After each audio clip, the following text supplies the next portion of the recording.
Guanode, guanodanahi.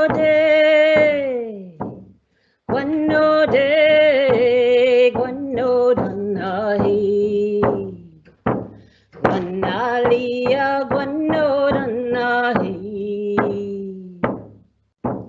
Guanalia, guanodanahi.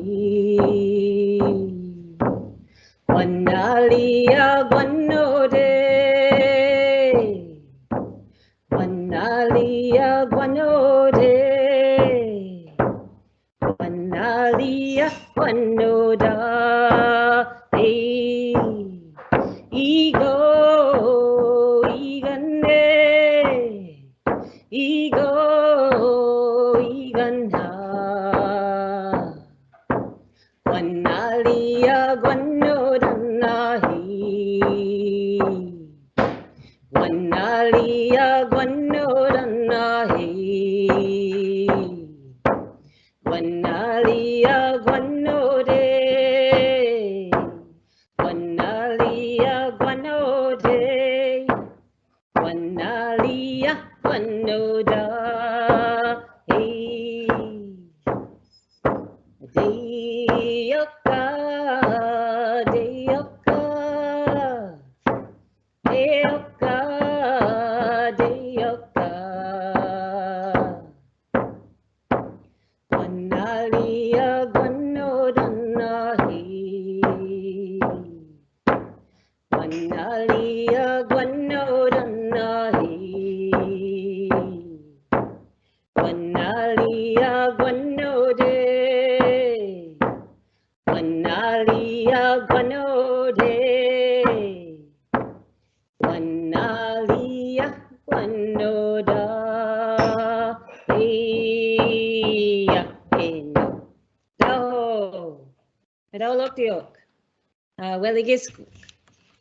Hello everyone, welcome. I'd like to welcome you all to the unceded Mi'kmaq or Olnu territory of my ancestors and of the ancients, and under the Peace and Friendship Treaty, it's our tradition to always, and always has been even before the 1752 treaty, to welcome everybody and to let you share in our land and let you share our resources with us.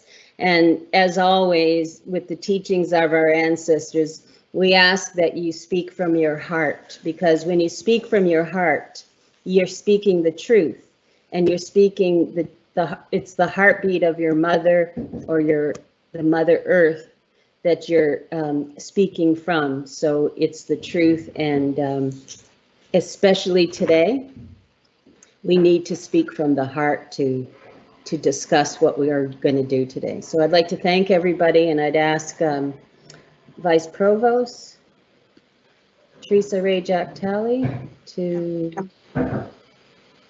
join us. Yeah. Thank you, Catherine, for that warm Mi'kmaq welcome. Good evening. For those of you who do not know me, I'm Patricia Doyle-Bedwell, Vice Provost for Equity and Inclusion. The warm Mi'kmaq welcome was given by Catherine Martin, Dalhousie's inaugural Director for Indigenous Community Engagement. Catherine is a member of the Millbrook First Nation from Truro, Nova Scotia.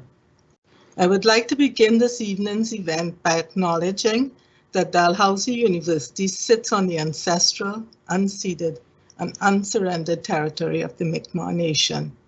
We are all beneficiaries of the Peace and Friendship Treaty and pay our respect to the elders. I would like to also take the opportunity on behalf of President Saini, Provost Harvey, myself, and the faculty, staff, and students of the Dalhousie community, our friends, family, and alumni, to express our deepest empathy, sympathy, and support to the families of the children found, survivors of residential schools, and the Indigenous communities far and near. I usually say a few words to set the context for the forum, but today I feel there is none. None that I could say to the Indigenous community, the mothers, the fathers, elders, brothers, sisters, sons and daughters, that could be adequately comforting or reassuring. It is the hope of the members of the Speak Truth to Power Forum team that we can garner enough strength to do this forum tonight and respond to this tragedy as a community, as a university, and as a society. The title for this evening's Speak Truth to Power Forum is They Found Us and We Are Coming Home, the Truth About Residential Schools. The forum is one of many responses to the announcement last month that the sacred remains of 215 Indigenous children had been found on the grounds of the Kamloops Indian Residential School. When this date was set, we had no idea that it would also be the day when a news conference would be held to announce that yet again, hundreds of unmarked graves of sacred children were found at the site of a former residential school in the province of Saskatchewan. At least the second such horrific detection in less than a month, and equally disturbing, more are to follow. The news leaves the Indigenous community, the nation, and the world in grief, but also with a renewed sense of urgency. Nova Scotia joins many others across the country that are investigating former residential schools where hundreds of young children were taken from their families and their communities to attend residential schools in attempts to violently force them to assimilate into Western culture.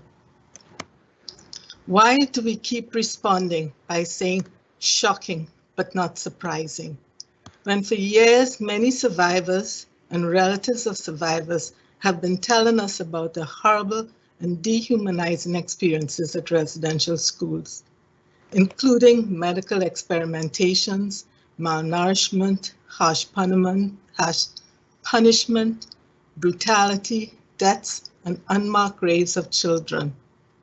Children who were just trying to be themselves, their Indigenous selves. Some ask, was this an attempt of genocide? This forum was chosen by the Indigenous community at Dalhousie as the forum where they feel empowered to speak the truth. The underlying philosophy of the Speak Truth to Power Forum is that humanity should not be associated with one culture, one identity, or one truth. Or to say it differently, humanity should not be based on the denial, denigration, or elimination of the humanities of others. Today's forum is co-sponsored by the Dalhousie Indigenous Advisory Council. Before I introduce my co-host Catherine, there are some housekeeping notes. We will be inviting our guests to speak based on the accordance of the program.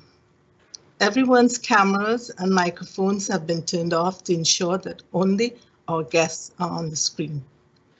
There is no chat feature, but you can post your questions in the Q&A. We did receive some questions prior.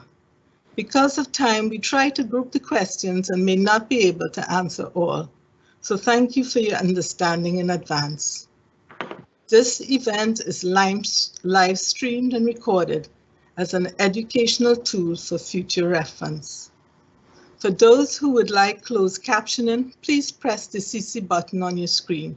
It may be different if you're using a cell phone. As this is a virtual event, it is possible that we may experience technical difficulties. We appreciate your patience if this may occur.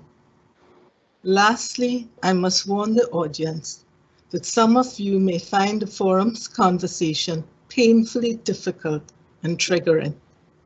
Posted in the chat are appropriate available resources for anyone needing assistance.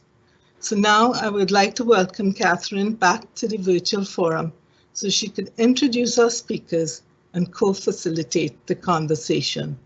Catherine? Well, Alan, and I also want to, for sure, welcome Teresa Ray-Jack-Talley to Dalhousie University, because she started right before COVID and has not been formally welcomed or what do they call it? Onloaded, onboarded. But in Mi'kmaq territory, we continue to welcome you, and we can't wait to have a gathering with you. So Walaliok. And these Speak Truth to Power forums have been, it's just uncanny how when she started it, it was for Black Lives Matter, and then each time we discuss, okay, when should we have another one? Up comes another event. It's been like that for a year. So I think the spirits are with us. I'm very grateful to all of those who agreed to speak today. All of them are my good friends. So I thank them for being brave enough to speak at this time, especially after today's announcement about more. And we know that it will be ongoing. So this will be important for all of us to listen to. So we have Patricia Doyle-Bedwell, Natalie Gloade, Roger Lewis, and the Honourable Graydon Nicholas. And I'd like to read their bios now so that we can just move into our discussions. Patricia Doyle-Bedwell is a Mi'kmaq woman, lawyer, and writer, and she has a BA with honors in sociology, a Juris Doctor, and a master's in law degree from Dalhousie School of Law. Along with serving as the chair of Nova Scotia Advisory Council on the Status of Women for 10 years, Patricia's community work has also working closely with the Mi'kmaq communities, the Native Women Association of Canada, Women and the Law, and the United Nations on Women and Aboriginal Rights. She's published and presented numerous papers around the world on Aboriginal women, employment equity, education, and leadership.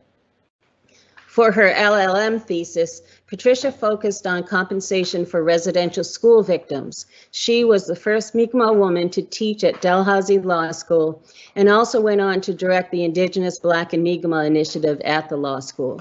She also served as Dalhousie Transition Year Program Director from 1998 to 2014, and CBC featured Patricia as one of the best minds of our time. And she is.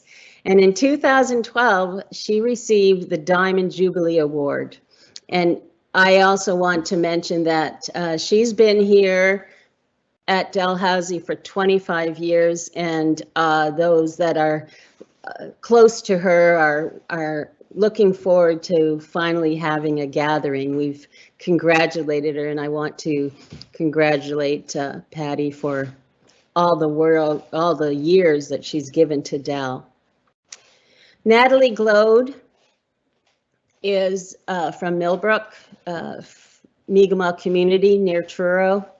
She's the daughter of the late Nora Bernard. She has her Mi'kmaq master's degree. She's a Mi'kmaq master's degree educator and an Indigenous activist. I've been with her off and on since she started the BA or was finishing her BA and on through to the master's program. And I've just been amazed at how she could continue to focus and study and accomplish what she's done in light of all that she's had to go through since the death of her mom.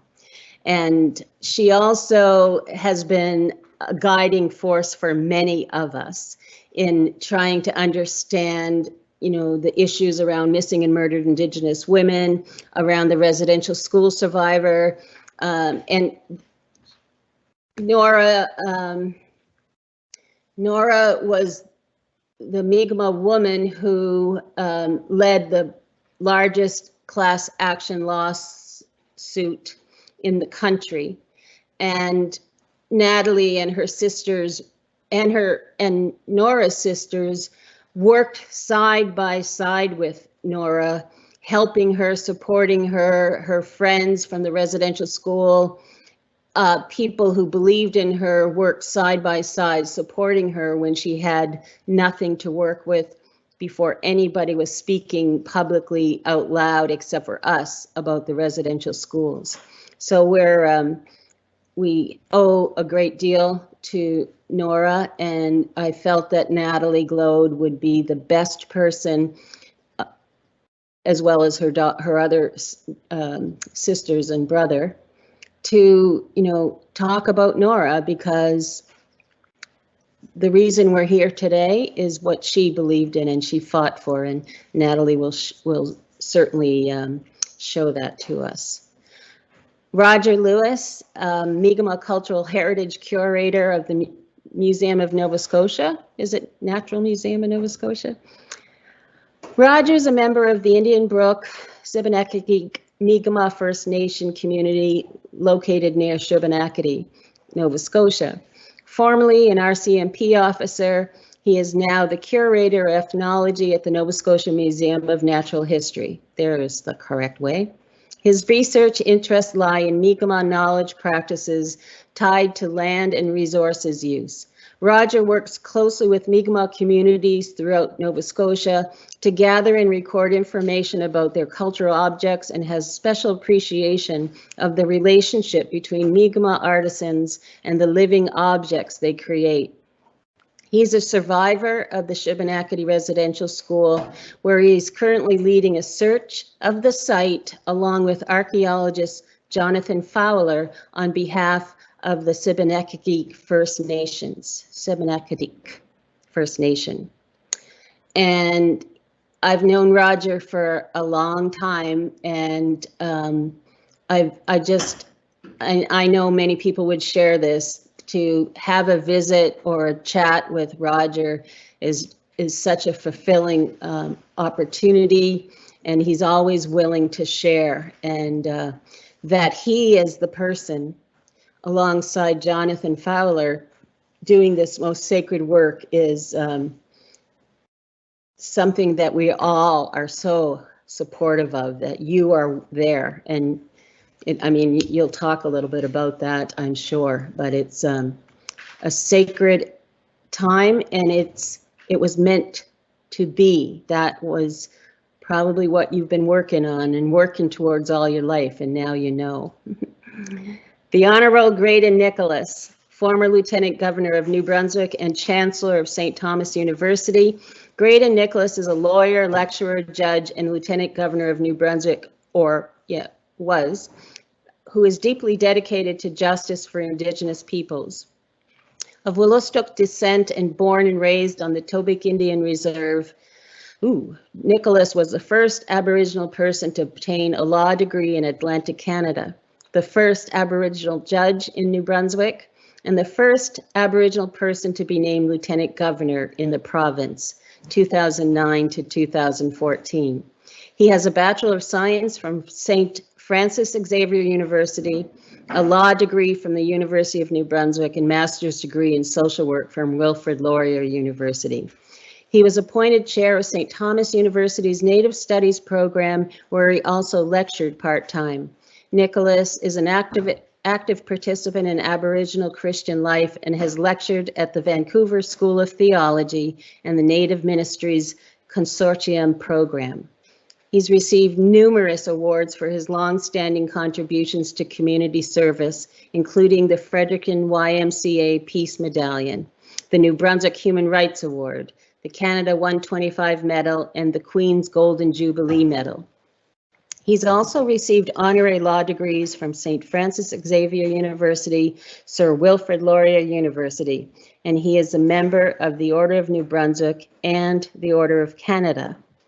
And again, I don't see in here that you were the president of the Union of New Brunswick Indians. I think you were. I think I remember that. And led a great fight when you were doing that work. And thank you so much for your time. And we are, I must tell you, we are very, very fortunate that they all agreed, because as you can tell from their backgrounds, they are the ones that we want to speak to us today. And with that, I would like to begin with Patricia Doyle-Bedwell, Associate Professor, Dalhousie University. Are you ready, Patty? maybe your mic? I think so. No, I'm fine. Can you hear me? Yeah, I can. Oh, good. Okay. Just had to figure out which button to push. Thank you, Kathy, for that wonderful introduction. And I'm really honored to be on this panel with such esteemed members. I'm sitting here thinking, why am I here? I'm really honored to be here. And today was a difficult day. We learned about 751 more unmarked graves in Saskatchewan. And I've been thinking a lot about what to say, and I just followed Kathy's advice and to talk from the heart. And I'm holding my eagle feather that was given to me when George and I got married. And I wanted to show a picture, I don't know if you can see it, of my mom. Mm-hmm. Yep. That is my mom. And she was an attendee at the Shubenacadie Residential School from 1929 until 1937 or 38. She went when she was 5 years old. And when she went to residential school in Shubie, my grandmother had just died, and she was 5 and she couldn't speak English when she went. And the story she told me was that they came to her house, the priest and the RCMP officer and the Indian agent, and talked to her father, my grandfather, and because my grandmother had died, she had, my grandfather would have been a single father with 8 kids. So a lot of them were taken that day. And the hope was, I know my mom had said to me that the hope was that her father had said to her that they would have 3 meals a day and a roof over their head and a good education. So she said that she has this memory of getting on the train, going down from Chapel Island to Shubenacadie, and she remembers standing at the bottom of the hill at night looking at this big building and not having a clue on where she was and being very, very scared. So the thing about my mom's experience with residential school is that she didn't talk about it a lot. She just didn't want to talk about it. And when Isabel Knockwood's book came out, Out of the Depths, she started reading it. She was staying at my house and she was visiting, and she started reading the book, and it caused her to have nightmares. So she stopped reading the book. And she didn't talk about it. Pardon? Out of the Depths? Out of the Depths by Isabel Knockwood, because that was her experience in the Shubenacadie Residential School, and she also talked about other people's experiences there. And so my mom had a hard time reading that. And then I was telling the story today about when I was 11, when we were driving to Brutality, because we grew up in Maine, but we were always going to Brutality in the summer. We were driving there, and my mother decided to take a detour and brought us to the Shubenacadie school. It was still standing at that time. And I remember walking through that school and feeling so scared because it was so dark. It was so spooky, I guess is the right way to say it. It was just scary. And it took me a long time to realize how much my mother, how hard it must have been for her to go back to that school. But she brought us, and she was really witnessing what happened, her story, without really saying all the details of it. So we always grew up knowing about the residential schools. And then when I was in law school, she said to me one day, she said, Patty, we can't get compensation for being in residential school because it wasn't our fault that we were there. They just took us away from our family. And I said, gee, Mom, I don't know. And she goes, well, you're a lawyer, go figure it out. So I was kind of given my marching orders. And I started doing my master's degree in law, and I started exploring the residential school, and that was in 1995.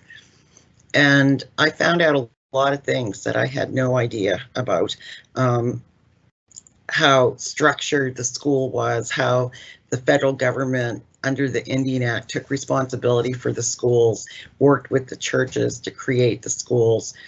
And they're view, the government's view, was to continue until there was not a single Indian left in the body politic. And then at the same time, I'm thinking about the Indian Act and how it's still there, and our language, culture, spirituality were all outlawed.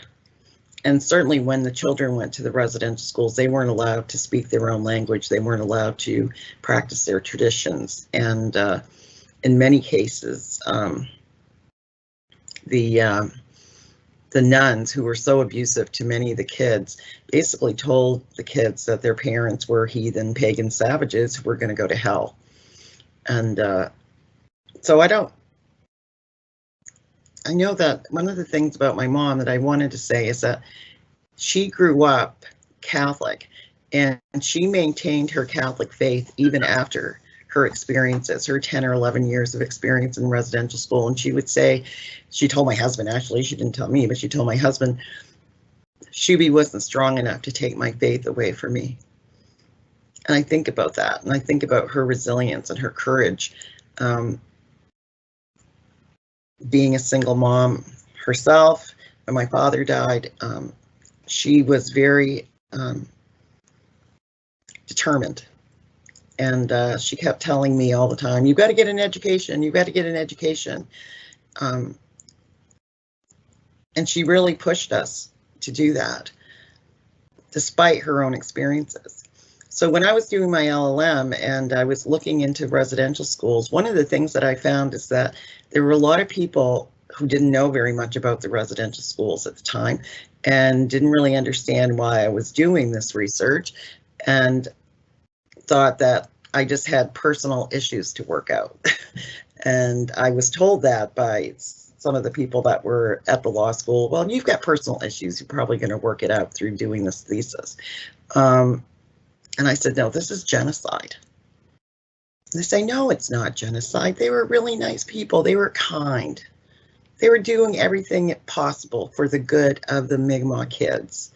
And I was like, no, they weren't. It was, genocide. We will continue until there is not a single Indian left in the body politic. And so it was a struggle for me to do that thesis. I was looking at compensation. Nobody had done this work before. I was trying to figure out what can we do to make things right, because in law school, I was always taught for every wrong there is a remedy. So what is the remedy here? And I still haven't quite figured out what the remedy is. One of the things that I'm really concerned about after hearing about the 751 kids today, I thought, the compensation that was paid to residential school survivors was totally inadequate. They get $10,000 for their first year and $3,000 for every year after that. And I struggled with that because I wanted the people in my family to be compensated.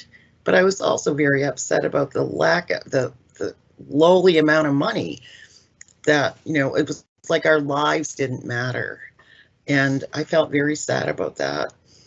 But one of the things that, so when I think about the residential schools, I think about the government structure. I think about the legal policies that were put in place to create them. I think about Dr. Peter Bryce saying that Canada should have been charged with manslaughter, the illnesses, the beatings, the sexual abuse. And now we're hearing, and people are it's finally getting into their hearts that the Canadian government and the Catholic Church and the other Christian churches were responsible for the deaths of all these children. And whether it was suicide, illness, starvation, whatever it was, they're responsible. And we need to think about that, because somebody asked me today, I did a global TV interview this afternoon, and one of the people said to me, well, isn't that something that just happened a long time ago? And the person told me, you know what? I never learned about any of this stuff. And it's like, because we were erased. Our history was erased. And even within the residential school, of course, we were erased. And one of the things that I find very important now is that we have a process in place, classes, stories, to talk about what happened. And as officially, I guess, a residential school survivor descendant, I went to school at law school with many Mi'kmaq people who were also residential school survivors. And it's not something that was a long time ago. It's something within our lifetime. It's not something that we're going to forget about easily. It's something that we carry with us all the time. And Amy Bombay is a professor at Dal, and one of the things that she was working on was looking at how trauma is passed down in our genes. And I remember thinking about that and reading about that, and I'm thinking, oh my gosh, like my mother's trauma was passed down to me and my genes, and then I passed it down to my son, and I just felt so sad and scared. And then George said to me, my husband, he says, you know, the other thing that was passed down. I said, what? He goes, resilience. And I certainly know that that resilience was strong within my family, and that I thought about all the Mi'kmaq women in my family who are strong, assertive, determined, and fighting for us. And we carry that with us, that resilience within us. And that has been ongoing since the first time that the colonizers showed up here, that we have survived and thrived. And I carry that with me. That's, somebody asked me yesterday, how do you keep on going? Like, how you hear about all the stuff? And I said, I keep on going because I remember the strength of my family, and I remember the strength of my ancestors. And I remember how that is with all of us, because that's why we're still here in 2021 talking about this. We'll never let this go. We will fight until there is justice for all those children whose voices we need to listen to now. So, Lalia, thank you so much for listening. And I'm sorry it wasn't like an academic talk, but I had that ready too. But I thought, no, I'm just going to talk about my experience and and I'm very happy to be here, even though it's been very difficult. Lalia, thank you. Well, it's a meaningful way to speak from your heart. I do this all the time, Patty. I prepare, I get everything ready, and then I go from the heart. It helps. Yeah. So I have my list. That's okay, but I didn't even look at it. Okay. Well, you can throw it into question and answers. Okay. Thanks so much. And I knew Patty's mom very well. She attended everything, and yes, I really loved her. I got a kick out of her.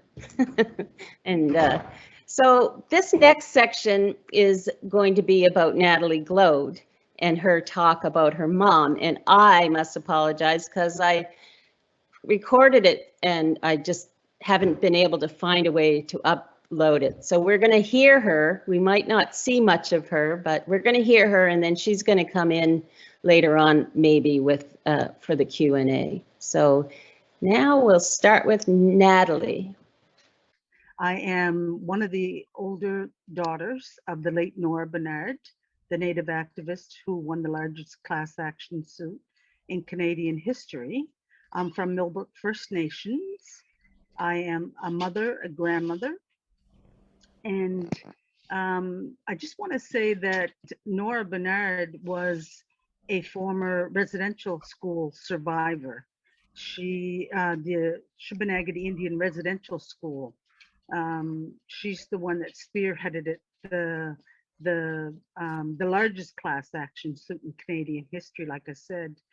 And she was one strong lady that was she was a force to be reckoned with.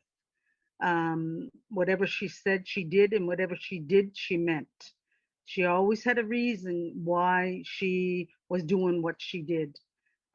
She wanted to bring like a monetary compensation to her survivors, because she knew that nothing else, they couldn't gain anything else back. They couldn't gain their peace back. but she tried so hard to help them in receiving their compensation and to tell their story in a safe environment, which was her home, the late home at 768 Willow Street. That's where it all began many, many years ago, with her fight for justice for all the students that went to the residential school, which were thousands of them all across Canada and into the United States. So she was one powerful lady, and she had so many things to do that she didn't get to complete on Mother Earth. But I believe that her children, it's up to us to continue her fight and to speak the truth and to continue on her legacy of holding people accountable, speaking our truth. And she was very, very strong in her thought process of forgiveness. So I opened her home when I went back to school to do my master's of education, and it was about tea, like a little tea home that served tea and coffee and loose ginnigan. And we had talking circles, we had healing circles. We spoke about her, and I said, if the walls could cry tears, there would be 1 million tears shed. The house would have probably floated down to the train tracks, you know, but she was very instrumental in helping her survivors seek some kind of compensation. She had her siblings were Lemmy, Uncle Dunnan, or Uncle Lemmy, Uncle Dunnan. There was Uncle Albert, there was Aunt Letha, Aunt Matilda, there was Aunt Cookie, and Aunt Claire, and Mom. My grandfather, Mike Bernard, was in the army, and he traveled, and my grandmother did the best she could. She used to clean for the Stanfields and other rich families downtown.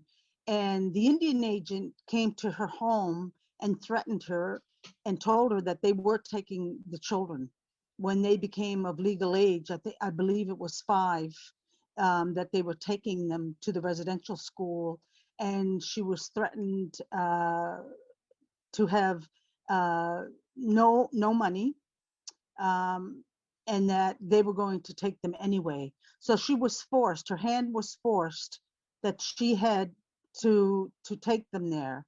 And Mom said she can remember them, the Indian agent taking them.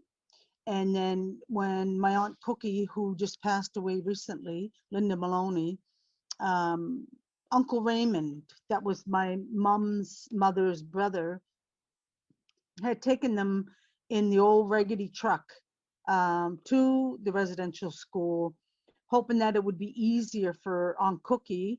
And in Mi'kmaq, we called her Gukkanaway Jeej, which is little Cookie. So it would be easier for her. And Mom was like their mother, because she was their protector at the residential school. And Grammy was very poor. I heard Mom speak of like looking up through the ceiling and out, they could see the sky at nighttime, they could see the stars. The old coal that they would go down to the train tracks and pick up so they could put it into their old stove to heat, you know. So again, she was forced, her hand was forced. And Mr. Rice was the Indian agent at that time that gave no choice to my grandmother, my late grandmother. And I don't think my grandmother ever got over it. She, you know, and I know that my mother and her siblings never got over it, because when they came back to Millbrook, it was like they were coming back to a foreign land. It's like almost like they weren't welcomed back here, because A lot of the siblings had lost their Mi'kmaq language. Mom didn't lose it because she would fight tooth and nail, and she'd get many strappings and beatings and thrown into the closet because she would try to keep speaking her language to her siblings. And when she got caught, she would pay the price. She'd pay a high price, but to her it was worth it because she was still trying to instill their culture and their language.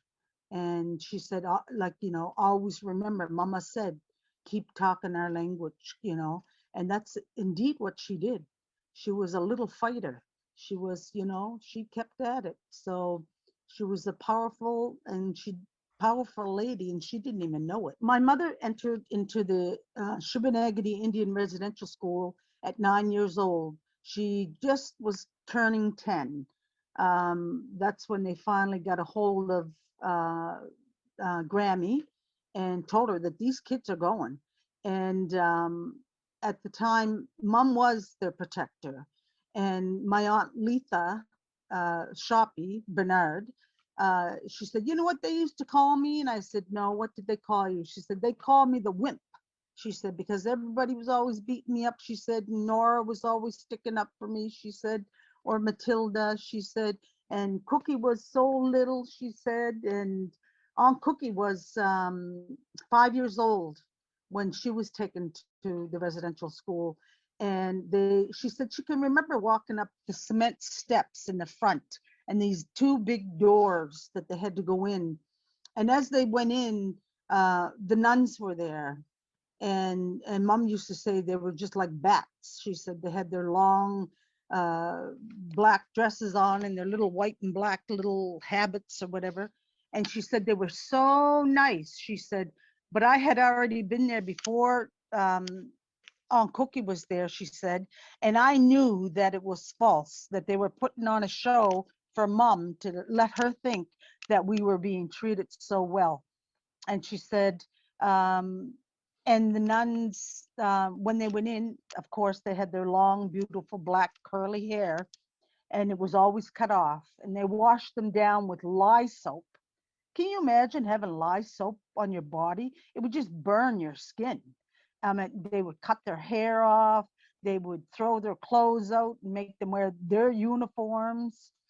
But Mom said she can remember that the nuns were trying to encourage Grammy to go as fast as she could, and they were going to take care of Linda and this and that. And so when Grammy snuck out, the nuns didn't see Cookie because she was so tiny that she snuck out too.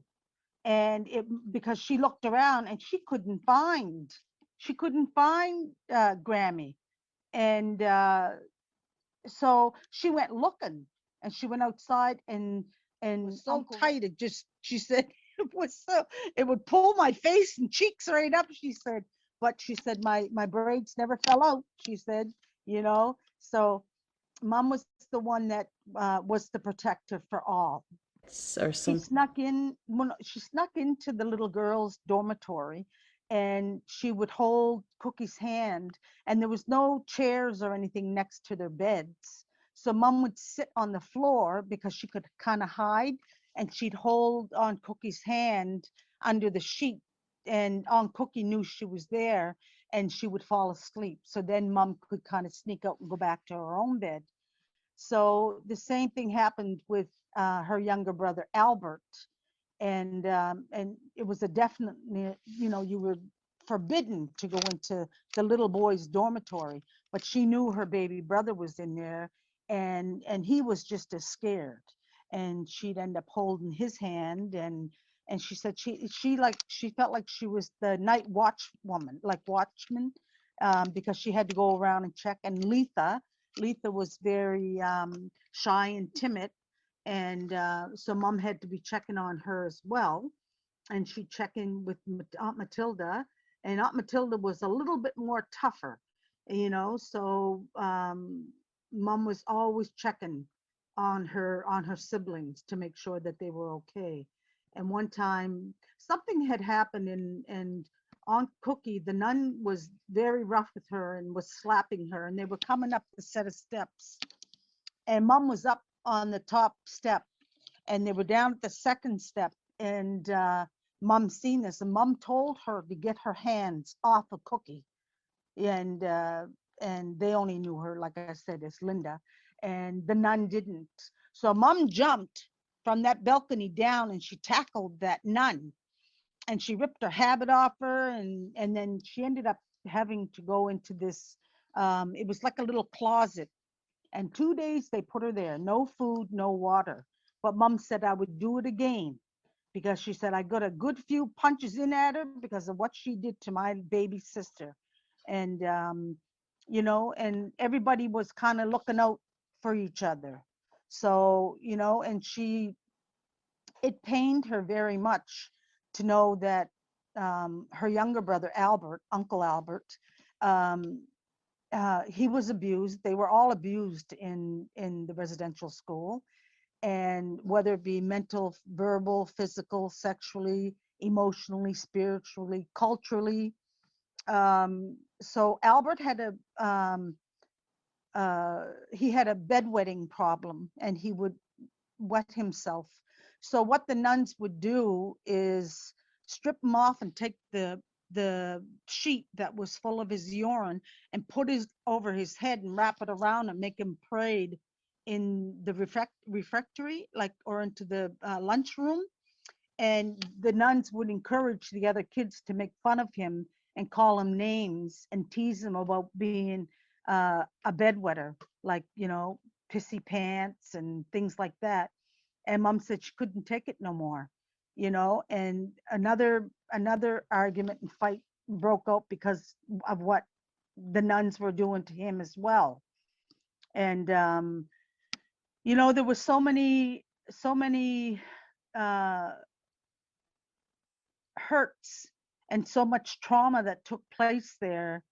And when they came out of the residential school, I believe they were somewhat regimental in the way they did things. There's so many things I could go on to you about Mom and the residential school, but a couple of weeks ago, the news broke about Kamloops, where 215 Indigenous children were found in these graves, unmarked graves. And it's almost like everything that my mom told me, and I do have a tape of Mom speaking her truth and telling about these graves that were at Shubenacadie Indian Residential School. I was up at the ceremony that was held after the Shubenacadie Indian Residential School had came down, or they demolished it, took it down because it caught fire and it was unsafe. So Mom had a healing circle there. She had a tent set up for food and tea and coffee and for the elders. And I was amongst there. And she pointed out, not just to me, but to other ones that were there, where she remembers nuns and priests getting the older boys, the bigger boys, to go dig holes. And I remember Isabel Knockwood was there. She's passed on to the spirit world. Newell Knockwood was sitting there, and he's also passed on. Peter Julian was there, and he's passed on. Aunt Gloria Maloney was there. She didn't really say too much, but she kept a lot in. But Mom did say that she, when she was the head baker, she remembers when the nuns came down off the steps. And if you've seen her, a nun, holding something wrapped in white, like a bed sheet, you always knew that it was a baby, and it was probably a baby, she said, born to one of the young women that priest had got pregnant, raped. And she said, you will never ever forget that piercing sound, she said, because the boiler room wasn't very far away from where the kitchen was. And she said, you'd hear the loudest screech. And she said, you knew that the nun had thrown the baby into the furnace, into that, and killed the baby. And she said, and at nighttime, she said, sometime going around checking on her siblings, she'd look out, she said, and you always knew you got this eerie feeling. She said, and you could see like shadows, but you could see like the bigger boys that the priest got to go out and dig holes. And I remember Peter Julian, the late Peter Julian, speaking about how, you know, it didn't dawn on him until he became older that he probably dug a hole for one of his friends that the priest and nun said ran away, that wouldn't be coming back. And that's why he started drinking more. He wanted to stop the thoughts, the pain and being abused. A lot of them were sexually abused, and they told their stories. And Newell Knockwood and Doug Knockwood, they all sat there in the tears, and it was so devastating to hear this. And I looked at them all with great respect and honor because of what they went through, you know. And we are the first generation of survivors of the original survivors of the Shubenacadie Indian Residential School survivors. So a lot of things went hush hush, and when some of us children were sexually abused, it was kind of thrown under the rug because it was like too painful. I think it brought back their abuse and they couldn't deal with it. So it was, you were told not to speak about it, or you got a beating for telling, for saying. But I believe wholeheartedly that it was the government that set these Eurocentric ways to kind of corral us into a reservation like animals and give us numbers. It was almost like tagging us, labeling us with numbers. Instead of putting a heart number on our behind, they gave us these plastic cards, you know, to keep a track of us and to take away our dignity, our humanity, and to put us on reservations, and like we were forbidden to practice our culture, our Indigenous ways of knowing, to speak our language. My father didn't want our mother like to speak our language in front of us because he couldn't understand it. So as we got older and my dad had left, mom started speaking more of it. But as I became more aware of my own culture, because I kind of sat on a fence because I looked non-Indigenous, but once I Want to invite the other speaker? Yes, can you hear me? Yeah. You can. So how come we can't hear Natalie? Okay. Yeah, I'll bring back the rest of it after. It's not much longer. Okay, Natalie, thank you.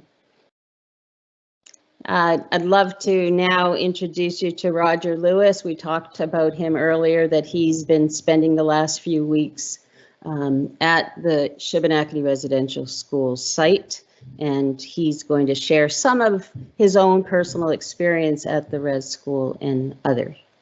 Roger? Like I was saying, I just want to take an opportunity to thank you for the invite to be part of this panel. Yes, I was a survivor of that Indian residential school, but I'm not going to spend or elaborate on my experience in there. It's something I've dealt with over the years, and I have a preference to keep it that way. However, I think it's imperative that we talk about the work that we're doing up there on that hill. Upon the disclosure of Kamloops and the 250 unmarked graves at that location, we were requested by the Chief and Council at Shubenacadie, community members, and a lot of survivors of the school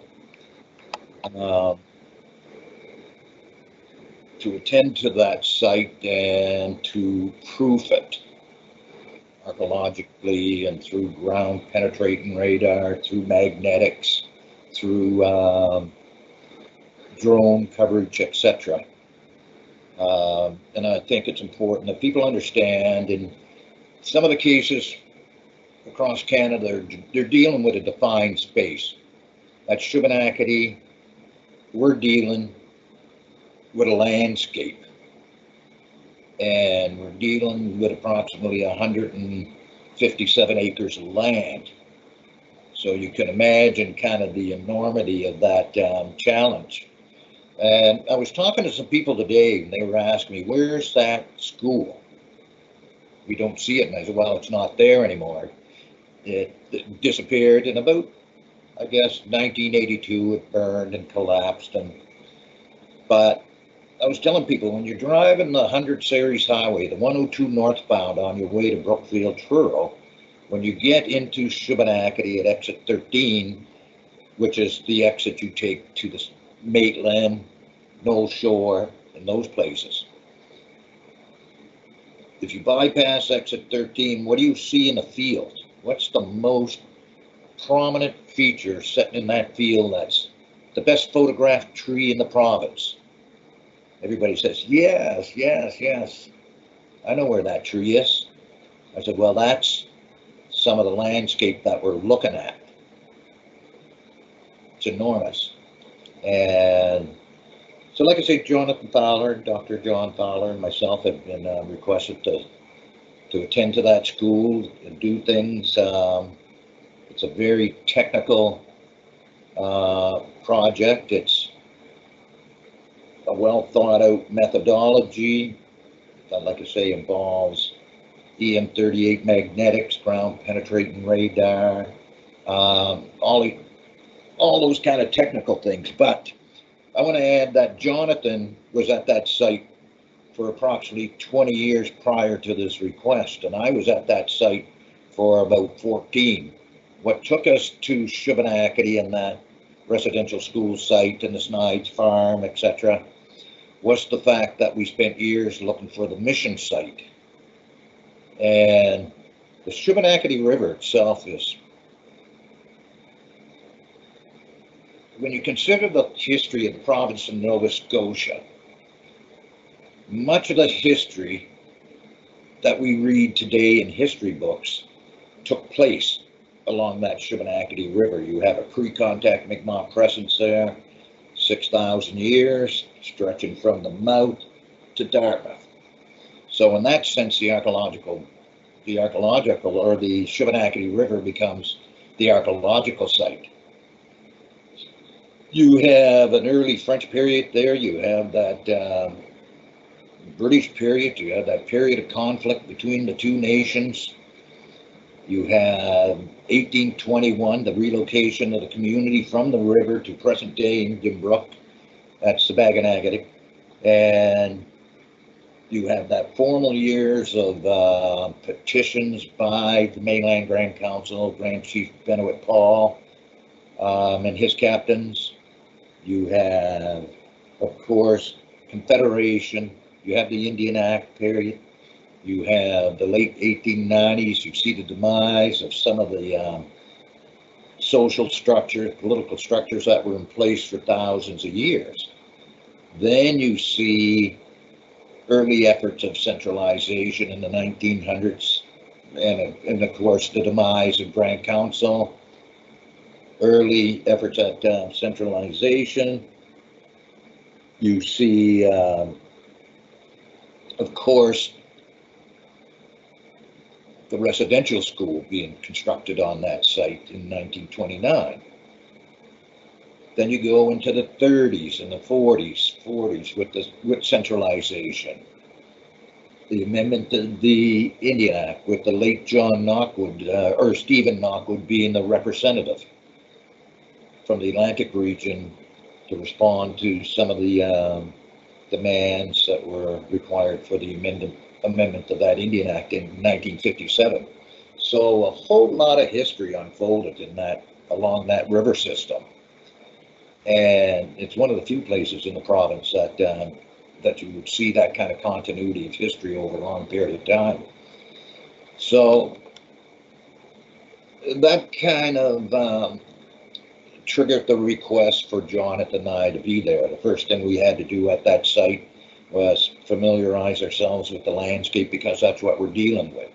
We had to understand the changes that occurred in that property since that school closed in 1969 or 67 rather, and be they subtle changes or be they significant changes. A lot of that land now is cultivated. There's been a lot of disturbance, but the good thing about that disturbance, it's only about as deep as deepest plow zone, however deep a plow would go, which would be approximately 10 inches.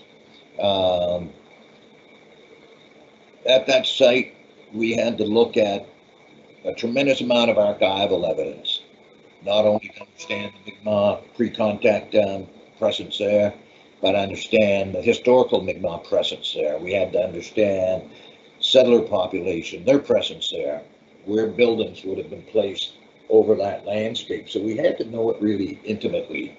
We started doing surveys. We had a drone, for example, that flew over that landscape, and it flew about approximately 70 kilometers, straight line back and forth, back and forth, back and forth. We divided up the land in 100-meter grids, which would measure out and actually represent an acre of land.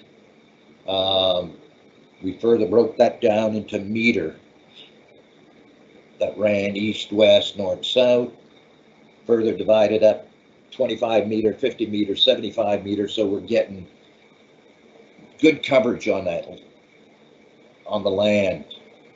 And we're identifying many things. People say, okay, have you identified burials to date? As I told Jeff Douglas, I can't share that. That's information that I have to share with my people first. There's a commitment to that, to the chief and council, to the community members, to survivors. People ask me, is it difficult for you to be up there on that hill as a survivor? It does, but you have to separate professionalism from emotion a lot of times. And when I'm up there, sometimes I hear the rustling of leaves. And I remember the rustling of those leaves blowing through those huge oaks. And when I'm up there, when you're doing GPR work, sometimes it's pretty solitary. And so you hear the winds, and you kind of takes you back to when you were a young boy in that school. Strangely enough, train whistles. Trains still travel through there. And you hear train whistles, and it kind of gives you the cold chills. And because a train comes through Shubenacadie, and as we know, that's where that train stopped to disembark a lot of those children who were in that school. And everybody sees that blue plastic factory. I don't see that plastic factory, that blue building. I still see the residential school, the layout of it. And I think that's kind of a benefit for John and I, is to have that knowledge and that vision of what that land looked like prior to all the changes that occurred there. So it helps John and I. We have many discussions. We invite survivors and community members to come to the site. We share in many types of emotion with them when they arrive there. of course, there's a lot of emotions, which you can appreciate, you can understand when you're working there. We try to stay as open with people. What I have to say is that the local non-Indigenous residents in that area have been phenomenal. They've been receptive, respectful of what we're doing. They feel there's a moral obligation, an ethical obligation. If they can do anything to help us, they certainly go out of their way to do that. So I have to acknowledge them. Like I say, it's a difficult challenge. I said there's probably about 157 acres or whatever there approximately. To give you kind of an idea of what we're up to around 27 or 30 acres, because like I say, what is so time consuming for us, we don't have a defined space like a cemetery. We're dealing with an entire landscape, which is really an enormous task. So with that, I will pass it back to Kathy, I guess. Oh, Willallen. Yep, Willallen. I know that Roger said a lot of the survivors are visiting with them, and I'm sure that is the most difficult part. And they, it's wonderful that they feel that they can come to you and talk to you. And I know we all feel really good that it's in Roger's hands right now. So, Willallen. Now I'd like to ask Graydon Nicholas to, can you hear me, everybody? Okay, I think, yeah, to bring us home. Well, first of all, thank you very much, Kathy, and the others for an invitation for me to share, I guess, some of the information, and I really enjoyed the other sharings very much. When I went to university, I left my community back in 1964 to go to St. FX University. I was in the science program, but when I left, my mother gave me a copy of her Indian Act and said, I want you to read this and come back home and help our people. And because my mother was one of the very first women councillors who was elected on our community after the Indian Act was changed in 1952. So I always say, like a good son, I never looked at it. And it was only when my good friend Gordy McDonald, who was from Member 2 First Nation, and I had a cup of coffee on a cold March day in Antigonish, and rubbing some money together so we could share a cup of coffee. And Gordy told me, there's a story here about what happened in Cape Breton, how a man burned his house down and got sentenced 4 years in prison. And that night, I opened the Indian Act for the very first time. And I read through that Indian Act, and there was a section there which says, if an Indian destroys his personal property, he's subject to a fine and 3 months in jail. So like any undergraduate student, I said, Gordy, how could they be so stupid, the ones involved in the justice system, to punish this man because he wanted to burn his old house right next to the new one so he could move his family into a better setting. And whoever the Indian agent was would not allow him to do it. So that was his solution. So that fact that Gordy brought up to my mind was my introduction to this Indian Act that we still live under. And there was never any intention on my part to go to law school, but I did.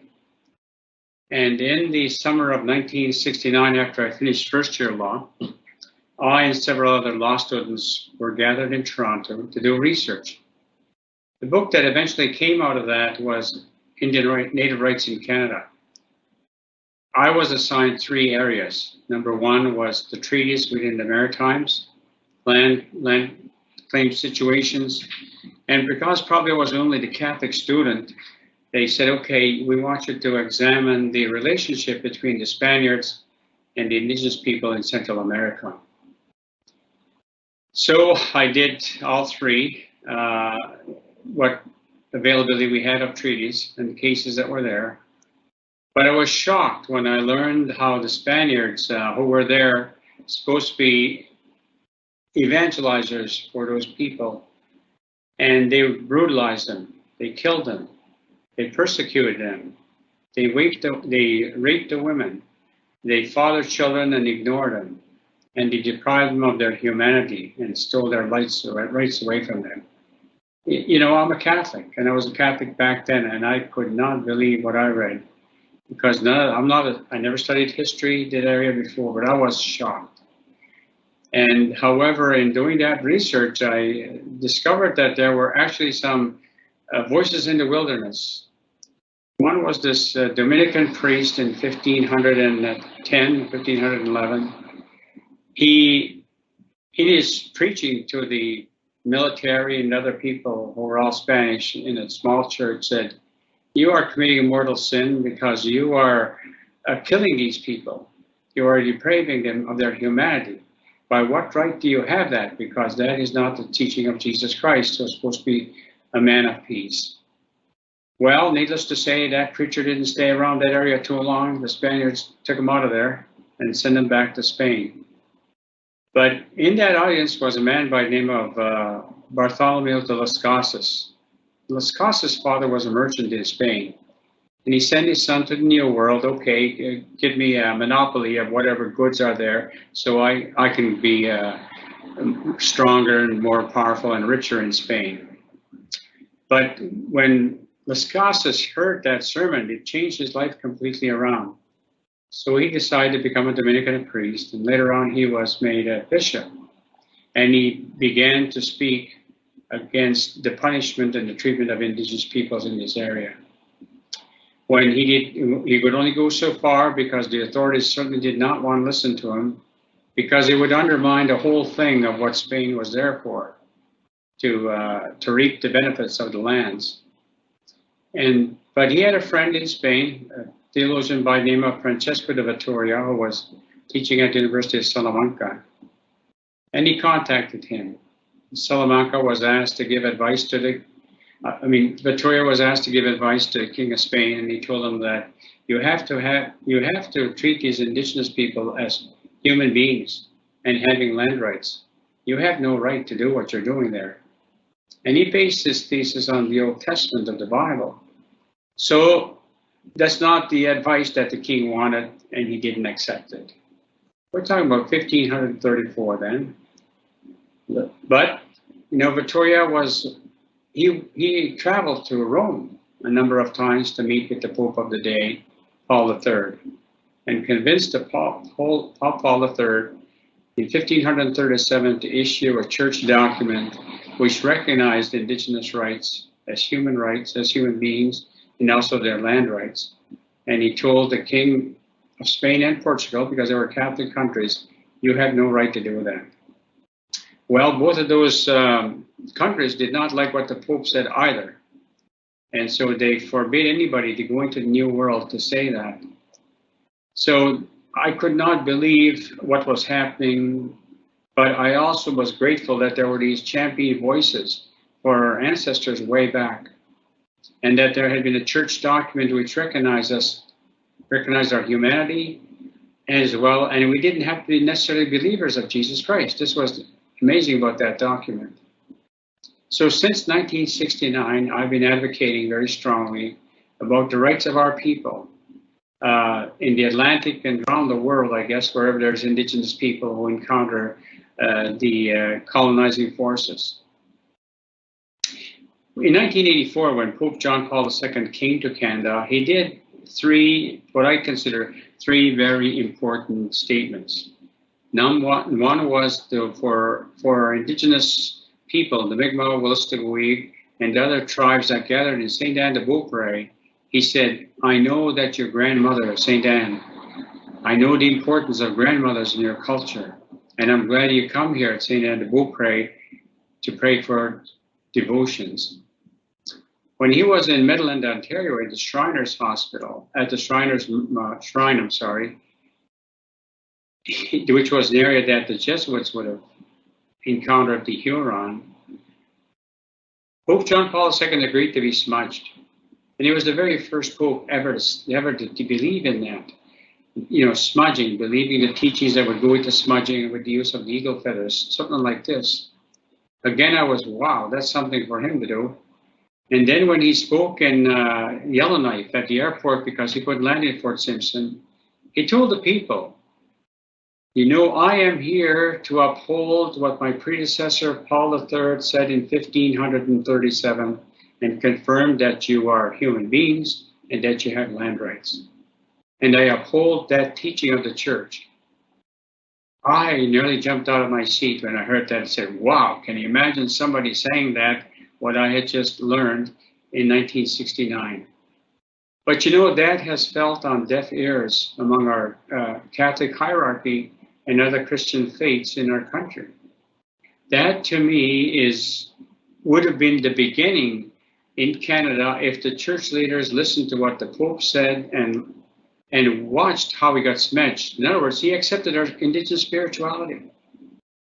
And yet that is what was the very first thing that the government and the missionaries destroyed in 1886, was to, between the two levels of authority, to make Indigenous spirituality a crime, so that anyone who practiced their spirituality, Indigenous spirituality, would be put in jail. And right after that, they decided, let's set up these residential schools. And Patty has given us already a good background of what happened there and how there were voices there, like she mentioned, Dr. Bryce, who spoke up, and others.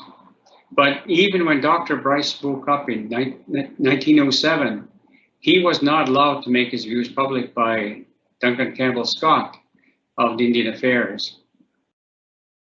It was only in 1922 that he made his report public, in which he said, this is a national crime. Again, it fell on deaf ears. Nobody came to the defense of our people, within the church or outside the church, and definitely not at the political level. So as I share that background with you, because to me, I think we have to listen to one another and our pain. You know, when I went to university in '64 in St. FX, a lot of students there were Mi'kmaq. We had about 35 Mi'kmaq students there who had attended residential school. And they never shared with me, or nobody mentioned what happened there at the university level. It was only much later I began to learn the atrocities that occurred now at that residential school and others as well. And I've always grieved for those people because I didn't go to residential school. I was in day school in our community. But when I listened to the pain of our brothers and sisters throughout this land, it's difficult for me. It's difficult for me because, you know, we've mentioned about the 215 bodies that were found in Kamloops. You know, one of them was a 3-year-old child. I mean, how does a 3-year-old child get born in a residential school unless that child is fathered by a man? Who was that man that fathered that child? And what are the circumstances of that child's death? This is what's so shocking, that somebody that young is buried and was buried. And yet officially, the officials there at that institution said there were only 51 deaths. 51. All of a sudden, 215, and there may be more. I mean, we know what happened in Brandon, Manitoba. Now it's the report that came today in Saskatchewan. And when you look at Saskatchewan, the numbers that were reported today, and you look at how many the Catholic Church reported deaths, it's shocking. It is shocking. So the challenge for me that I see as an Indigenous person and as a Catholic, I say, well, where do we go? What do we do? We can't hide the truth. This is why I like the topic that you're saying here. When you say the truth has to come out, as hurt and painful as it is, it's got to come out. It has to. Otherwise, we'll be prisoners within our own bodies. And there will, in fact, be prisoners of institutions like the Catholic Church or the Anglican Church, the United Church, and the Presbyterian. And I'm certain when they investigate those other schools that they operated, numbers are going to go up as well. So, to me, I believe in reconciliation. I've been asked so many times by media, not only here, but nationally, Graydon, how can you be a Catholic with all this that's happening? I said, because I believe that Christ is one of us. Because I believe that Christ is a man of peace. These other people who were supposed to be their agents, they were wrong. I'm not sure if after their death they went to hell or not, but that's what they taught our people, right? If you don't behave yourself, you'll go to hell. Now, what's happening? We can't. So I think it's important that our people stand together and pray together. It is. I believe in it. I'm a firm believer in prayer. I'm a firm believer in dialogue. I'm a firm believer in more prayer, more dialogue. This has to be. This is the moment for our people, our Indigenous people. And you know, when I was involved in the Sacred Assembly in Ottawa in 1995, and I was in a room gathered with all the Indigenous pipe carriers who were there. And there was a dispute. And those elders says, we cannot go in that general audience because our non-native brothers and sisters, they don't know how to say, I'm sorry, and be sincere. So their apologies are going to be empty. And they'll want to go to the next thing. But our people are hurting. And our people need to pray together. Our people need to share this pain. Otherwise, as I said, we will become prisoners of ourselves. So the pipes could only be lit after 45 minutes of discussion among these elders. I was so touched. To me, that was the sacred part of the Sacred Assembly in Ottawa at that time in 1995. Elder Bill Command asked me, Graydon, could you be my helper? I said, Bill, I don't know the first thing how to do a pipe ceremony. He says, don't worry, nobody out there does either that you don't know. But you listen to me and help me to get my pipe ready and you will do good. So that's what I did. But it's our elders who are going to lead us to reconciliation. It's going to be through prayer, as hard as it is. Believe me, it is. I mean, I've gone through a healing journey. You know, when you failed grade 1, which I did, because I couldn't read. I could say words in English, but I couldn't read a line. That summer when I failed in 1952, I was 6 years old. And that whole summer I was ridiculed. Who fails grade 1? Hey, stupid, how can you do it? And it was my whole community. You know, when you're a child who's been bruised like that, you bury that deep within. It took me almost 40 years later for me to go start my healing journey, to stop blaming those people who made fun of me, who ridiculed me, who hurt me. And some of them were much older than I was. The only one who defended me was my mother. She said, Graydon, they're the ones who are stupid, not you. I want you to let that go. It took a long while for her message to sink in my heart so that I could become healed. But I've lived that. I've washed the feet of the people who hurt me. And I also let them wash my feet so I could look them in the eye and say, look, I can forgive you for what you did to me. So that our people, our spirituality is such a gift from our Creator. It is. They try to destroy it, but they haven't been able to do it. That's why our people have survived, with all the pain and everything else. So this is what I share, I guess, this evening, Kathy. There was a whole bunch of other things I was going to say, but I think it's important that as Indigenous people, men and women, children, we listen to one another and we walk together, because it's only us who can walk that healing journey. And if our brothers and sisters of the non-Indigenous communities, whatever faith they have, want to walk with us, they're going to have to hear our stories. They're going to have us be the leaders on this path of reconciliation. They're going to have to follow us. So I'll stop there. I probably spoke even longer than I intended. but I thank you very much for this opportunity to share with you part of the pain. Thank you. Bill Ewan? I always feel like I've been to a feast when I hear Graydon and all of the others talk. So from the bottom of my heart, I really can't say how grateful I am for this. I'm going to upload all of Natalie's piece. It's much longer than 15 or 20 minutes, and she's responded to some questions about what she wants Dalhousie and others to do, what she'd like to see. But I know there's some pieces that haven't been said and that Natalie shared, and I really think it needs to be said, especially, and that would probably be something for Roger, especially about Nora, who worked in the kitchen, heard the screams of little babies being taken to be destroyed. And that some of the survivors shared with Nora and others that they had to dig the holes for some of their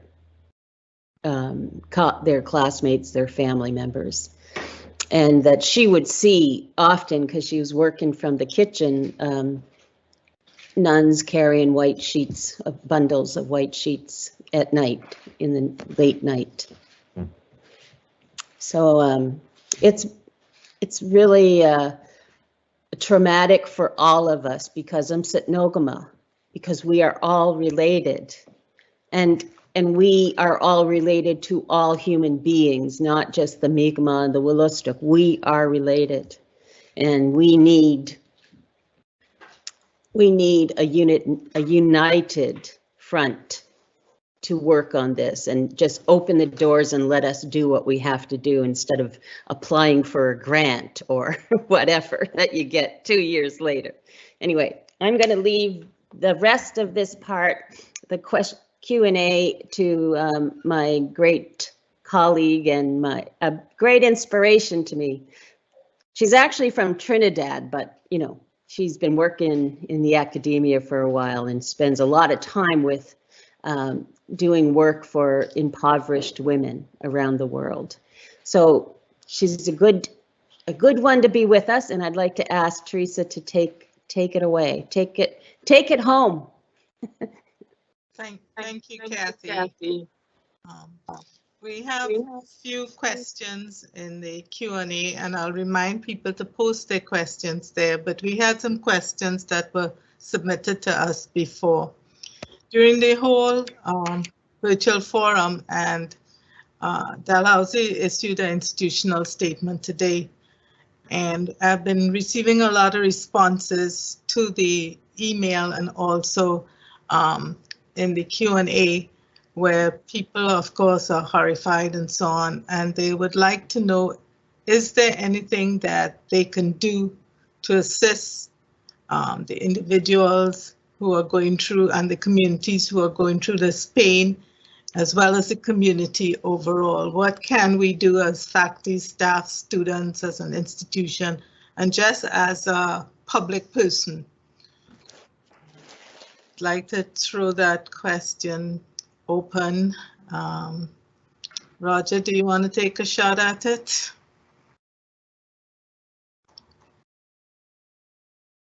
There. Do you have me now? Yeah. Okay. Okay, I guess being at that site pretty well every day, and considering the level of emotion, then Well, while Roger tried to unmute his mic, Patty, would you like to respond to the question? Oh, he's back. Go ahead, Roger. Oh, well, sorry. I'll let you go. Did you want me to respond? Yes, Kathy. people have been thanking you for sharing your experiences. They would like to be helpful and supportive. And, you know, if you could share some suggestions how we can help as individuals, as a university, as a citizen, as a faculty, as staff, anything. People are asking. One of the things that you know, I was listening to the radio this morning and this afternoon actually, and one of the things that that came out on the Gord Downey Wenjack Fund, they're having a day on June 30th to listen to the stories of the residential school survivors and the families. And I think it's really important that people listen and without judgment. And I like what Graydon said about us getting together, or praying as a community, is getting together to work and heal. And this is also a healing process also, I think, for this non-Indigenous people, because, you know, it was the government that did this. It was the Catholic Church and the other Christian churches that did these horrible things to us. And so, you know, I was thinking about things that we can do is to listen. People have reached out to me. I really appreciate the people that have reached out to say, look, I'm with you. I understand this must be difficult, and I'm here with you, and that's important. And also, it's also important to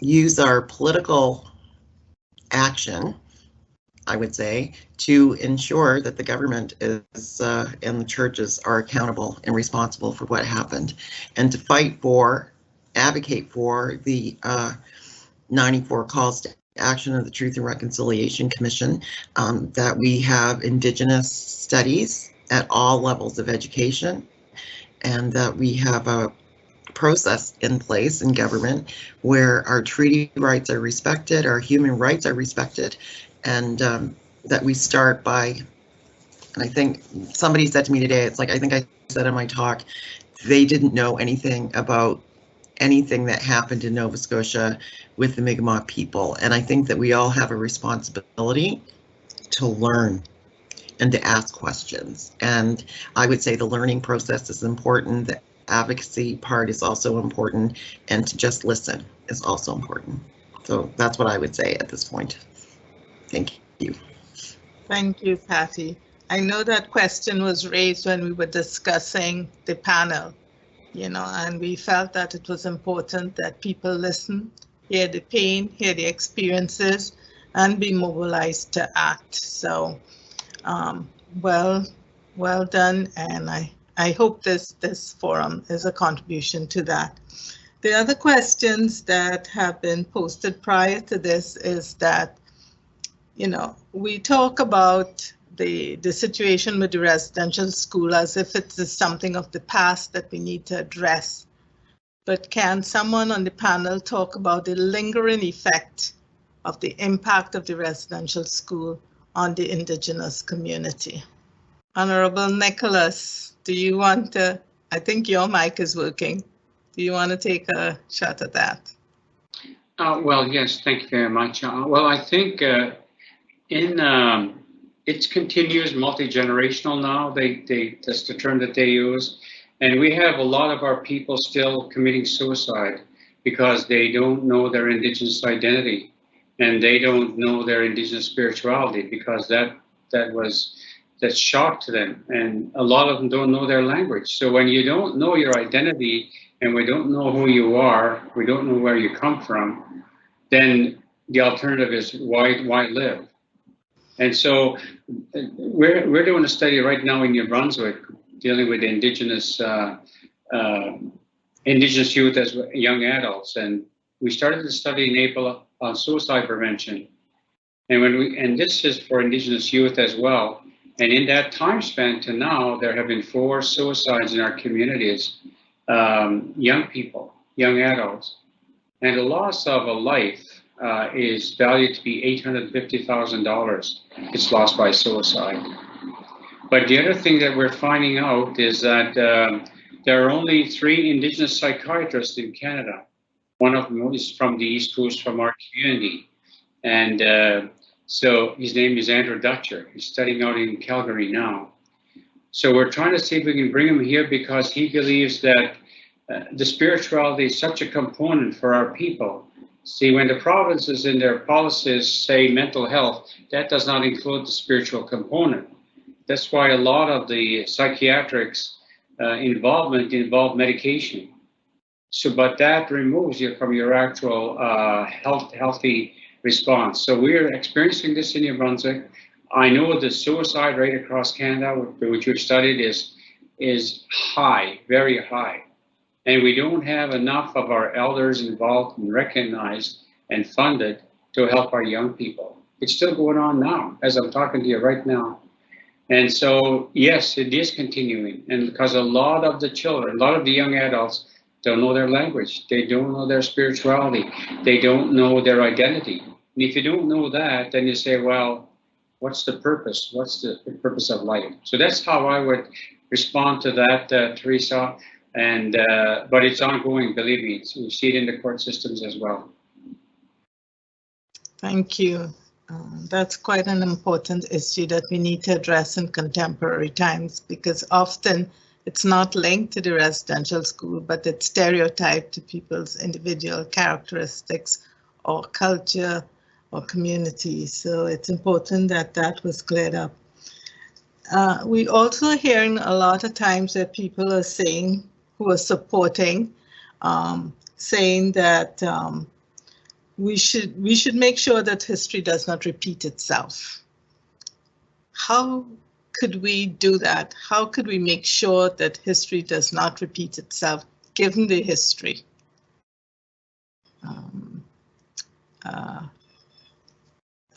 Natalie, are you on now? Do you want to speak? Yep, I'm on. Yes. Great. I think a way in which we can help ourselves and our Indigenous brothers and sisters, as well as our allies, is to educate. I know that in the curriculum, as being a master educator, we're supposed to be teaching in our curriculum the Indigenous ways of knowing. And for my personal from my personal perspective, it's only written on paper so that it looks good, that they get the money and the money is spent elsewhere. I know that my daughter, Natalie Gloade, is a master educator herself, and she teaches our Indigenous ways of knowing. And sometimes she was given backlash in regards to trying to teach our culture.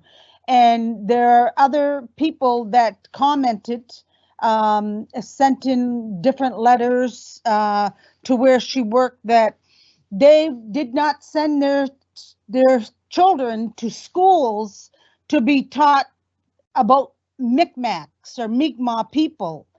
And her response was that our Indigenous ways of knowing is part of the curriculum. We have to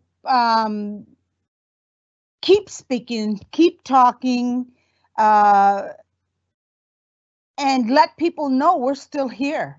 We're not going anywhere. That we need them to stand beside us, and we need to find the truth.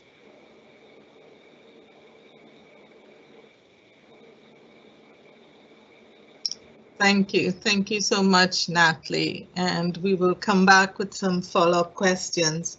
There was one that was raised in the news today, and I want to ask the panelists about this too. From these findings, the issue of criminality and genocide is being raised as part of the discourse and the debate, that there should be an investigation on the atrocities. I want to leave it open to the panelists to share their views and thoughts on this. You could just turn on your mic, whichever one is working, and make a comment. Genocide is one of the words that Trudeau, our Premier Trudeau will not use, but he uses it for other countries on the other side of the world that they were, or that genocide was used against them. But that's one word that he will not use for our people, that genocide was used against our Indigenous peoples. Why won't he do that? Because I believe that Canada then will have to accept all the trauma and tragedy that happened to our people. They need to be made accountable for what has happened to our Indigenous people.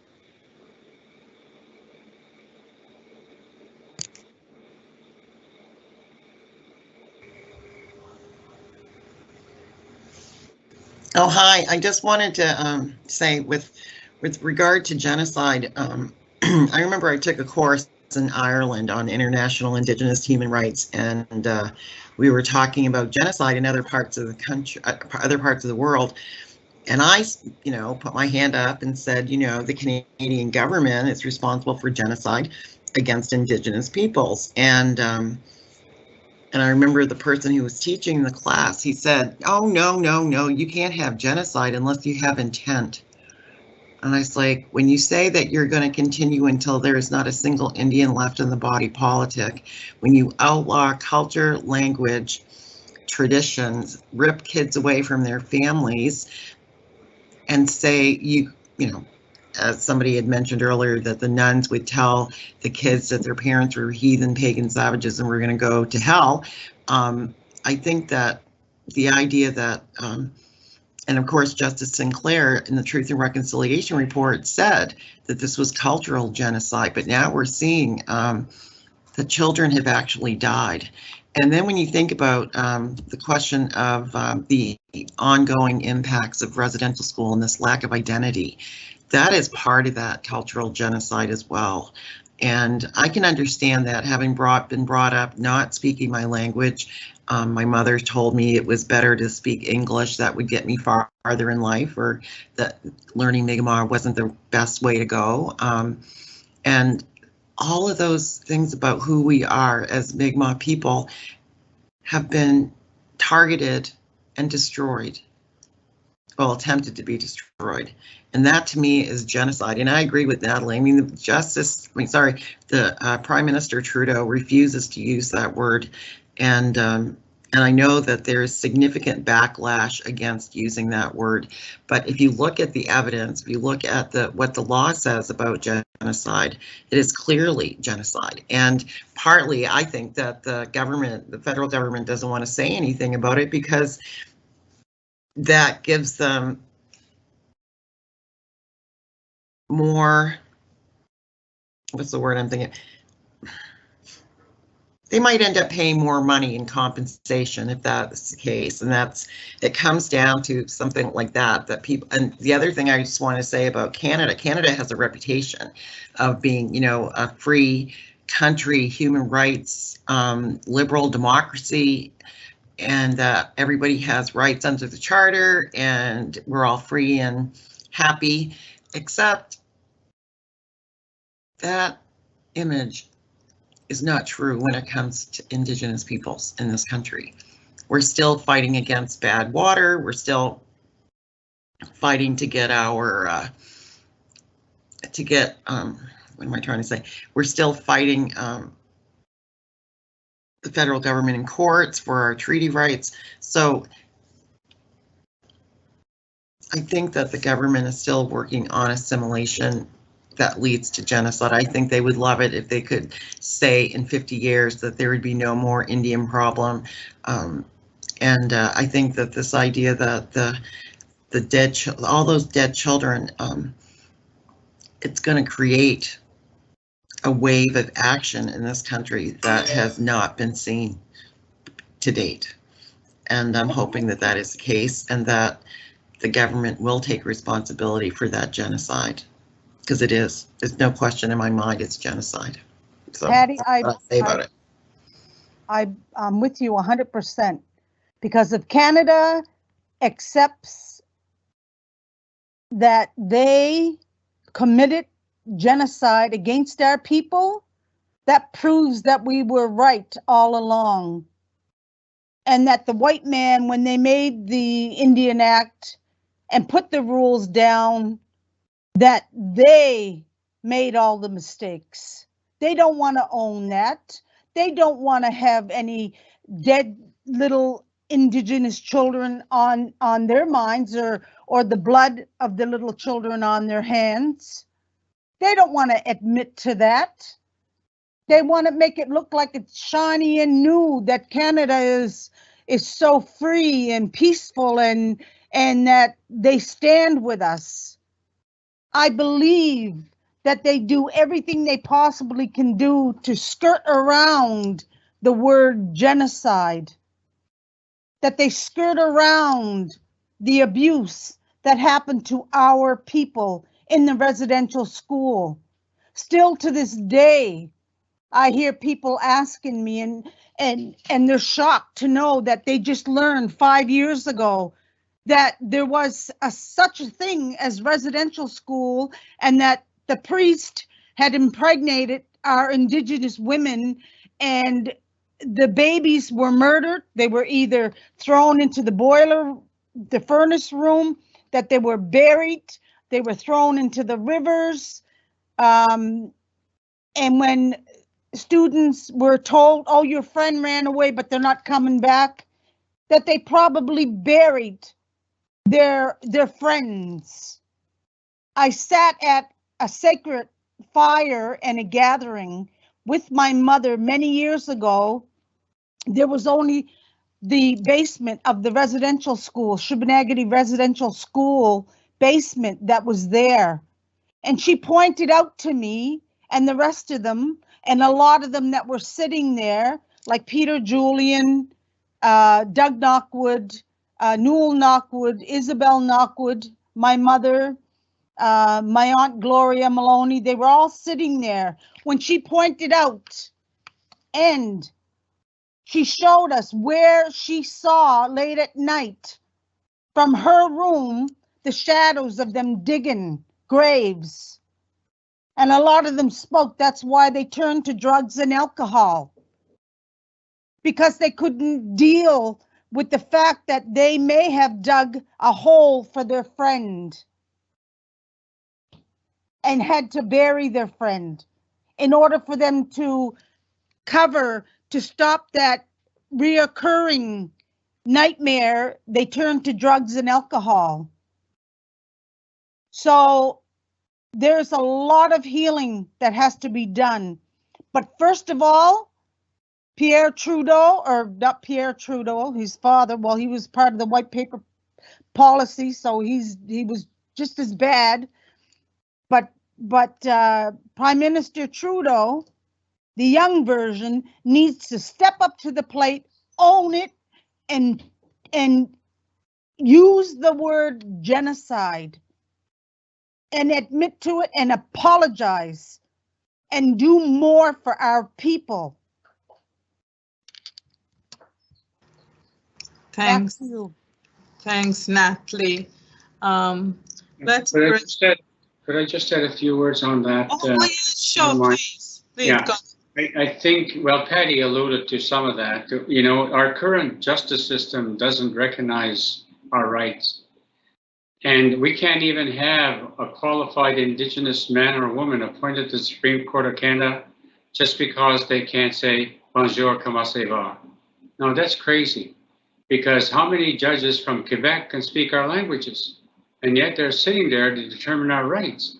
And so to me, that itself is wrong. And the fact that they don't fully endorse and recognize the United Nations Declaration on the Rights of Indigenous Peoples, because the word people means we are nations. And that's why treaties were signed in our part of the world. If they weren't contracts, they were nations. That's the only nations can sign treaties. And Canada still has not fully accepted that fact.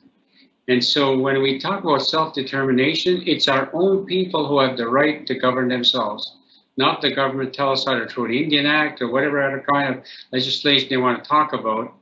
because we have the right to assume responsibility of our own people and our own territories. And so that's one of the things that I teach students at university. Think beyond the Indian Act and talk about what was always ours and what we need to go back and control and determine who our people are. Thanks. This is such an important question that Roger made sure he was able to get back on. So Roger, I will have you comment on some of the questions we were discussing.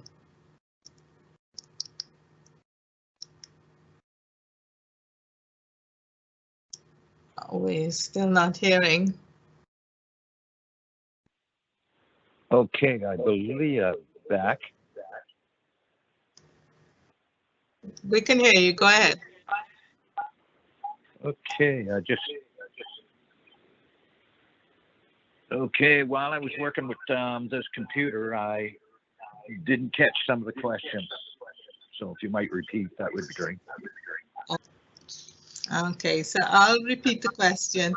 We were talking about the debate and discourse about whether what happened is an issue of genocide and there's an issue of criminality.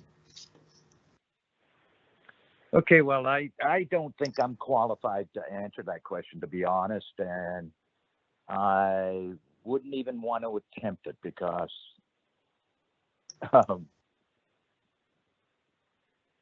my job differs in dealing with a question like that right at the moment. In the investigation kind of stage and process, and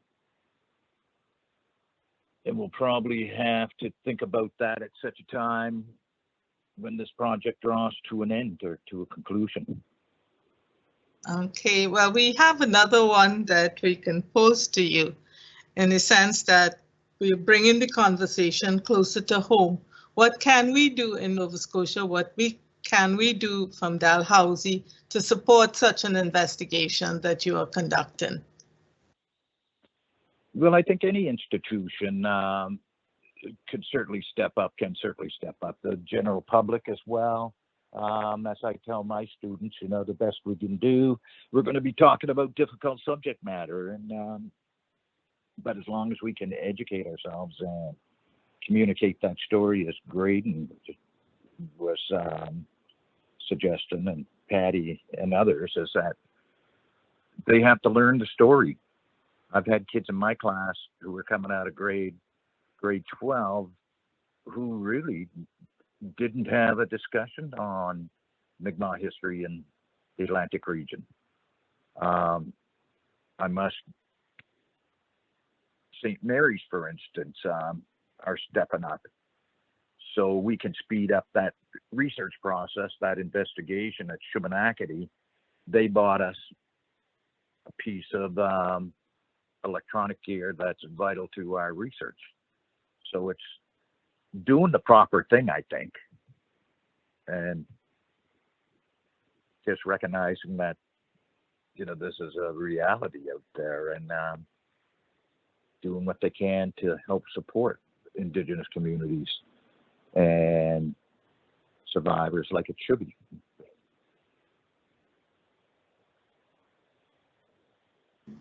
Thanks, Roger. There's a lot of comments from the Q&A in support of the conversation that we were having about the issue of genocide and so on, and about the Trudeau's government. There's a question here, in addition to those comments, is that the Indigenous people ways were clearly more in keeping with how humans should live sustainably. Non-Indigenous people have lost all of this by not acknowledging these superior ways, and we all suffer. How can we get the knowledge back and use it to show the climate change? And there was one earlier about the use of land. Anybody would like again, to... Yeah, Go ahead, I think Roger. again, I'm sorry. I think again, as a result of teaching young kids coming into university, and it's a subject matter that's really not shared with people, but there's a story there, and we have to be diligent in getting that story out. And I know I have kids at the end of the semester who are telling me, wow, this is incredible. And I think what we have to do are put Indigenous people in those institutions that are going to provide that story. Kids have mentioned to me, why is a non-Indigenous professor teaching Indian residential school subject matter? And I think that's a valid question to come from non-Indigenous students, right? To me, that's a huge, huge problem at the university level sometimes. Most of the time.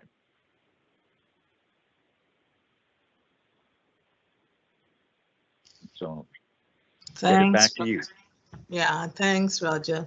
We have about 7 more minutes, and I want to leave that open for the panelists to say whatever we did not have time to say. What message would you like to leave the forum with, including internationally? Because when we looked at the press release midday, there were a lot of questions that came from around the world. So the world is looking at what is happening in Canada. So I would go through in the order that people presented and ask that you give your last 1 or 2 minutes perspectives on where do we go from here. So Patty, we will start with you. If you would like to give us your last few perspectives on the forum.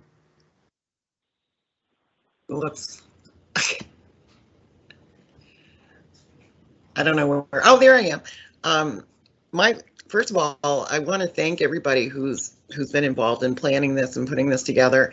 I'm very honored to be on a panel with Roger and Natalie and Graydon. I just think they're awesome and so intelligent, and I'm very proud to be on the same panel with them. I think that the last thing that I would like to offer, just in relation to the sustainable living, is that unlike what the colonizers thought, that we were heathen, pagan savages, that we actually have a lot to offer, a lot to contribute, and that we need to have those spaces, whether it's in institutions and in universities and government, to bring those stories, as Roger said, forward, that we need to make sure that our knowledge is respected, our history is told, and that we have a space where we can do this research, do this, find these kids and bring them home and use all of everything at our disposal to do so. And so we can bring their voices clearly out and home and back with their families. And the advocacy that we need to do for that is political. It's about education, and it's about advocacy and listening. Well, Ali, thank you. Thank you, Patty. And Dalhousie is quite proud of Patty, our own Patty Doyle-Bedwell. One of the first comments that was popped up on our screen was to let Patty know she's well deserving to be on this panel. So thank you again, Patty. And for all that you do at Dalhousie for the Indigenous population. I think, Natalie, you were next. Did you want to say, leave a last? Again, I would like to apologize to the whole world, Canada and the United States, for the loss, the murder of my mother. My son James was blamed and charged with her murder. But by telling her story and the story of other individuals that were at the residential school, I believe that Dalhousie University has to open up a room, has to have it open to the grandmothers, to bring in like a healing and a wellness center to teach our Indigenous ways of knowing. We have to have more of our Indigenous educators there teaching what we know firsthand, as I am one of the first the first-hand survivor of a survivor, the first generation. They need to hear our stories. They need to hear the truth. They need to have sacred fires. They need to let the pain out, and we need to be heard. And we also need to bring in our allies. We can't forget our allies that stand by us, that promote our healing as well. We need to keep our families close and our children even closer. When we see something that's going on, we need to step up to the plate and talk about it, bring it about, and help each other in the healing process. And we need to connect our heart and our brain together in order for us to reach a forgiveness. And that's all I have to say. And I thank the whole panel for listening to me. Walalio. Walalio. Thank you, Natalie. And we are also very proud that you were on this panel. And I'm sure your mom was with us, and she's very proud of you tonight. So feel good about that. Roger, if your technology is working, do you want to leave some messages for us as we say?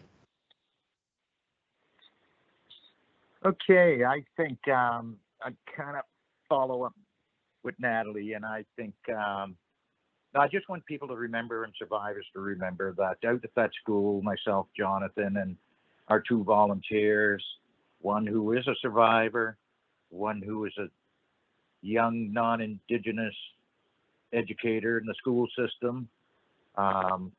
We're doing the best we can under difficult circumstances. I think I'd offer a word of reminders to some people that despite one's good intentions, and they're wonderful, but this is not your story. This is the story of Mi'kmaq people, and it has to remain that. And to let that kind of veer out of control does nothing but Disneyfy a reality, and a painful reality. So that would be all I'd have to offer someone. Great message, great wisdom, because there are a lot of people out there who want to support, who's feeling the pain, but this is a clear message. This is your story. It has to be led by you, and we are there to support you. So thank you, Roger, for making that clear. Honourable Nicholas. Well, first of all, I want to thank you very much again for the invitation and to be with these other beautiful people on this panel that they've shared so deeply from their heart. And I think that's what Kathy instructed us, is share from our heart, be it the pain or the struggles we face as Indigenous peoples. But I just want to give you, it's political time now in Canada. Parliament's closed, the politicians are going from one end of the country to the other. They're going to be saying, okay, what can we do to help Indigenous people? Well, you know, when those graves were found, I mean, in a way, I'm kind of a cynic, but I'm a realist as well. When those graves were found in Kamloops, and they said, how could that happen? Miraculously, overnight, in a snap of a finger, the Prime Minister says, here's $27 million for you to go and do the work. Where was that $27 million before the graves were found? And it's going to be more than $27 million for all the work that's being done by Roger and others as well. So we have to be, as Indigenous people, we know that the politicians go from file to file to file. They want to get this file out of the way, get it out of the media. I hope it doesn't. I hope it doesn't. And I hope the allies who are with us remind their politicians that, look, this is a saga that started back a long, long time ago. And it won't be arrested until Indigenous people have control of their own lives, our own knowledge. You asked a little while ago about universities. Universities have to accept the fact as institutions, they have to help decolonization, even of knowledge. That's crucial. that's important for our people, our knowledge, our wisdom, our spirituality has to be on that same equal plane as everybody else. So I'll just stop there and thank you, each and every one of you, very, very much. William.